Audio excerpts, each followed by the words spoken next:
We are closely approaching the one-year anniversary of the attacks on America, September 11th, 2001. Since then, many memorials have been dedicated to those who lost their lives that day. Rockland County had its first memorial unveiled a few months back in front of the Orange Town Hall. Our local correspondent, Kevin Jacobsen, talked with some of the families who were there to welcome it. Grief, tragedy, and hatred are only for a time. Goodness, remembrance, and love have no end. That was a quote said by President George Bush after the September 11th attacks. Since then, many memorials have been erected to remember those who lost their lives. Hello, I'm Ricky Sanchez. I'm Kevin Jacobsen. And you're watching Inside Rockland. What is Inside Rockland? It's a local show that will highlight the different aspects of the community. From news and politics, to helping the county find missing children and help lock up Rockland's most wanted.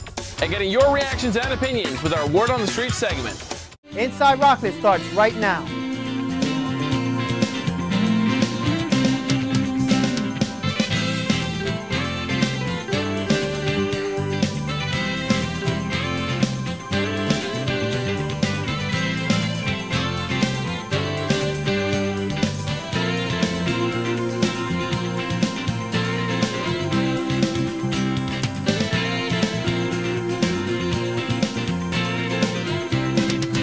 We are here today as a Rockland County family to honor those we lost.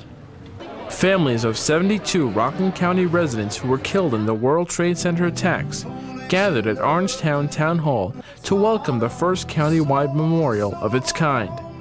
At 7 feet 1 inch, the new monument stands directly in front of the town hall.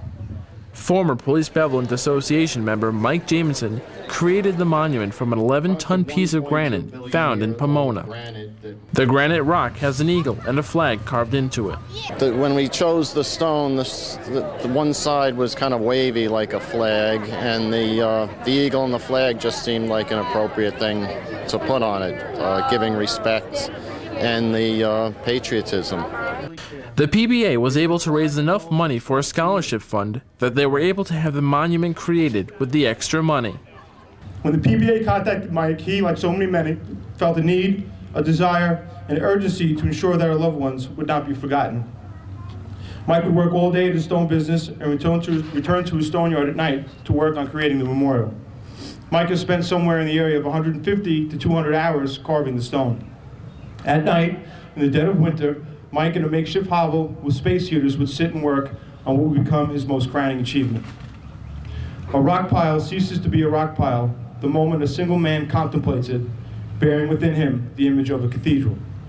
How do you feel this being the first countywide memorial? Very proud that I live in Orangetown.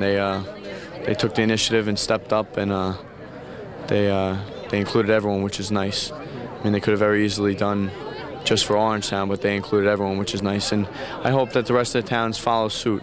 It won't mean anything, but it should be done in every town. Right.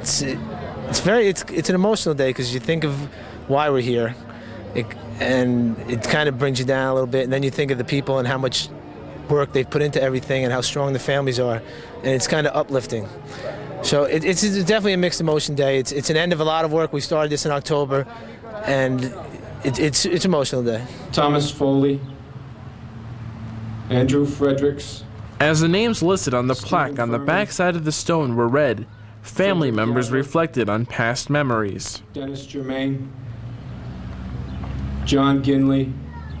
With the unveiling of the first county-wide memorial, the Orangetown PBA hopes to bring some sort of closure to those families who lost loved ones during the World Trade Center attacks back on September 11th. But even with their help, families say its closure will be hard to reach. I lost my father. They found him, but it'll never be closed. It was such a tragedy, and they're all heroes that we should never forget. We should never close the door. The chapter will always be open. I don't think there's ever closure. I think every day you just deal with it, and it might get a little easier. You might have good days and bad days, but as far as closure, no. The way they were all taken, it was a crime. In memory of our sons and daughters of Rockland County who lost their lives on September 11th, 2001, and simply below that Orangetown will always remember, and then the verse, and he will raise you up on eagle's wings, bear you on the breath of dawn, make you to shine like the sun. If we listen close today, we can hear the stone.